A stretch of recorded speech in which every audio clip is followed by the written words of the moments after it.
রাজধানীর বসুন্ধরা আন্তর্জাতিক কনভেনশন সিটিতে এলডিপি আয়োজিত ইফতার মাহফিলে অংশ নেন বিএনপির স্থায়ী কমিটির সদস্য ও ২০ দলীয় জোটের শীর্ষ নেতাসহ পেশাজীবী নেতৃবৃন্দ।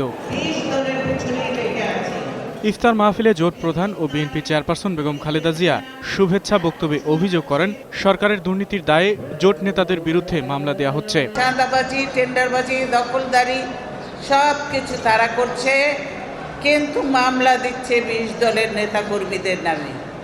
এটা কি? এটা আরেকটা সন্ত্রাস আর মিথ্যাচার। সরকার পচা গম আমদানি করে জনগণকে অসুস্থ বানাতে চায় বলেও মন্তব্য করেন তিনি। জনগণের সামনে পরিষ্কার হয়ে গেছে পচা গম এনেছে, কিন্তু তারপরেও তারা মন্ত্রিত্বে বহাল রয়েছেন। তাদেরকে মন্ত্রিত্ব থেকে বিদায় দেওয়া হচ্ছে না।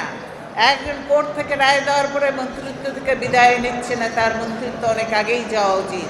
অধিকার রক্ষায় জনগণ জেগে উঠেছে বলেও মনে করেন জোট প্রধান। জনগণ কিন্তু এখন জেগে উঠছে, আপনাদেরকে সব জায়গা থেকে খুঁজে বের করবে। আকবর হোসেন সুমন, ২১শে টেলিভিশন, ঢাকা। নাহলে বেশি সময় এরা পাবেন না।